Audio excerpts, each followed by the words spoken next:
Bienvenue sur Africa 24 dans cette nouvelle édition du 12-15. Voici les titres. Visite depuis ce mardi du président Denis Sassou Nguesso en France. Un déplacement dans le cadre d'une visite de travail de 3 jours à l'invitation de son homologue français Emmanuel Macron. Menu de cette rencontre, la coopération entre les deux pays. L'opposition congolaise exige une présidentielle sans prisonniers politiques. La fédération de l'opposition demande la libération des opposants Jean-Marie Michel Mokoko et André Kombi Salissa en détention depuis 2016. Visite du pape François à Madagascar, deuxième étape de son voyage dans l'océan Indien où il entend plaider pour la justice sociale. Mais avant de développer ces titres, la justice algérienne réclame la levée de l'immunité parlementaire de Mohamed Djemaï. L'Assemblée populaire nationale a annoncé avoir examiné ce 3 septembre une demande du ministre de la Justice.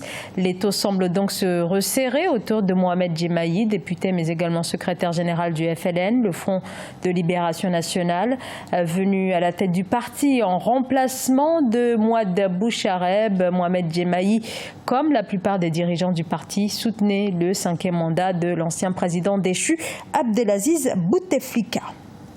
Le président congolais Denis Sassou Nguesso effectue donc une visite en France. Il a rencontré ce mardi le président français Emmanuel Macron à l'Élysée. Au menu des discussions, le renforcement du partenariat, notamment économique, entre les deux États. Et à l'heure où le bassin du Congo est également en proie à de graves incendies, les questions écologiques étaient également au cœur de ce déplacement. Gladys Mamba. Le président congolais Denis Sassou Nguesso a été reçu ce mardi 3 septembre à l'Élysée par son homologue français Emmanuel Macron dans le cadre d'une visite de travail de 3 jours à Paris. Il s'agit de la première rencontre bilatérale entre ces deux dirigeants depuis leur entrée en fonction respective. Le président Denis Sassou Nguesso étant venu à Paris en mai et novembre 2018 dans des contextes autres que ceux de la coopération bilatérale entre les deux États. La coopération bilatérale entre la République du Congo et la France est toujours au beau fixe. Vous savez que la France est le premier partenaire économique du Congo, même si de plus en plus, il y a la Chine qui est en train aussi de trouver son chemin. Mais la coopération entre les deux pays reste au beau fixe. Cette rencontre intervient moins de 2 mois après la signature le 11 juillet d'un accord sur la facilité élargie de crédit conclu entre la République du Congo et le Fonds monétaire international. Un accord soutenu par la France qui devrait ouvrir la voie à une série d'accords de coopération franco-congolaise. Mais le principal terrain d'échange était celui du climat et de l'environnement, avec la sauvegarde du bassin du fleuve Congo, considéré comme étant le 2e poumon vert de la planète, à l'heure où l'Amazonie se consume à petit feu. Le Congo a été un peu le champion de la sous-région dans la lutte contre les changements climatiques. Et en 2012, à Rio+20, Denis Sassou Nguesso était le porte-parole de l'Afrique à ce sommet. Et à plusieurs reprises, le Congo a montré ses dispositions pour protéger un peu le bassin du Congo. Le Fonds bleu qui a été lancé au Congo il y a quelques mois déjà compte parmi les actions que le Congo mène pour la préservation de la biodiversité dans la sous-région. Les situations de la Libye et de la Centrafrique étaient également au nombre des sujets abordés, le président Denis Sassou Nguesso ayant un rôle de médiateur dans ces deux crises. Cette rencontre a également permis de faire un état des lieux de la politique congolaise à l'avant-veille de l'élection présidentielle prévue en mars 2021. Et sachez que dans le cadre de cette visite, le chef de l'État congolais Denis Sassou Nguesso a adhéré au programme international appelé Initiative pour la forêt de l'Afrique centrale, un partenariat lancé par la Norvège et doté de près de 60 millions d'euros. Toujours dans l'actualité congolaise, l'opposition avec à sa tête Claudine Mounari demande une nouvelle fois la libération de Jean-Marie Michel Moukoko et d'André Okombi Salissa, deux candidats malheureux au scrutin présidentiel de 2016, jugés et condamnés à 20 ans de travaux forcés, entre autres pour atteinte à la sécurité intérieure de l'État. La fédération de l'opposition congolaise exige aujourd'hui leur libération avant la présidentielle de 2021. Reportage entre correspondants d'Eva Panzou, commenté par Nathalie Mo. Les membres de la fédération de l'opposition congolaise, coordonnée par Claudine Mounari, ont réitéré leur appel à la libération des prisonniers politiques, notamment Jean-Marie Michel Moukoko et André Okombi Salissa. Leur libération constitue, selon cette frange de l'opposition, un point important en vue d'une décrispation du climat politique.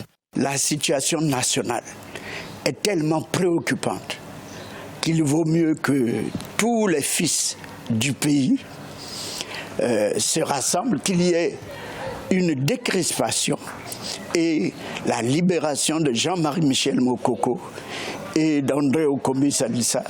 En effet, cette partie de l'opposition congolaise ne veut pas entendre parler du dialogue sous la forme proposée par le Conseil national du dialogue et qui n'accorde que très peu de place à l'opposition dans sa globalité, au détriment d'autres institutions non concernées. On nous parle d'un dialogue où autour de la table, il y aura toutes les institutions. Ces institutions sont mises en place par le pouvoir. Et ils vont dialoguer sur quoi? Ils ont quel problème? On va aller dialoguer avec ceux qui sont la cause du mal. Ça va donner quoi? La seule chose à dire, et je sais pourquoi on parle de dialogue tout le temps, parce qu'on n'a pas le courage de dire ceux qui ont mal fait qu'ils partent. La fédération de l'opposition congolaise estime que le dialogue du Conseil national du dialogue doit accorder une grande place aux acteurs politiques, la cause du problème étant d'abord politique. À 20 mois du scrutin présidentiel, cette plateforme politique qui continue à redouter de la crédibilité de la Commission nationale électorale indépendante est disposée à s'associer à l'opposition politique pour le combat de l'amélioration de la gouvernance électorale. En Côte d'Ivoire, le FPI tendance Pascal Affi-N'Guessan revient à la table des négociations concernant la nouvelle commission électorale indépendante, la CEI, dont la composition demeure au cœur de la polémique. Pascal Affi-N'Guessan indique cependant avoir obtenu un accord de principe sur 2 points, notamment sur le fait que le président de la future CEI sera issu de la société civile.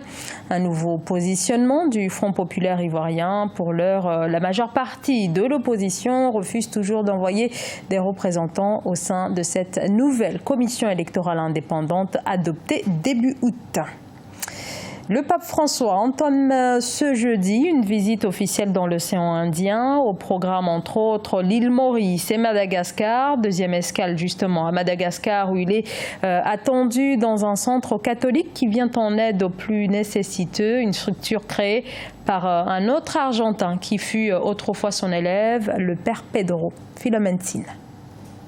Le père Pedro Opeka a consacré sa vie à la construction de communautés pour les familles de Madagascar. 3 fois par an, le prêtre célèbre la messe dans une vaste carrière grise située sur les hauteurs de la capitale. Pour cette année 2019, il aura un invité très spécial, son ancien professeur, le pape François. Nous sommes heureux que le pape François vienne nous rendre visite ici, dans notre lieu de travail, là où les gens travaillent durement pour vivre. Le père Opeka a été le disciple du pape François en Argentine. Il s'est beaucoup inspiré de son professeur pour aider les personnes dans le besoin. Sur une île où plus de 90% des 25 millions d'habitants vivent avec moins de $2 par jour, Opeka a créé une organisation qui a construit des logements pour 25 000 habitants, sans école, 6 dispensaires et 2 stades de football au cours des 50 dernières années. Quand nous étions à la campagne, je n'allais pas à l'école. Bon, j'y suis allée, mais pas souvent. Mais quand je suis arrivée ici, j'ai vu ma vie transformée. Dieu nous a aidés, ainsi que le père Pedro. On vit de mieux en mieux. L'arrivée imminente du souverain pontife ravit plus d'un. Il faut dire que la grande île compte plus de 40% de chrétiens.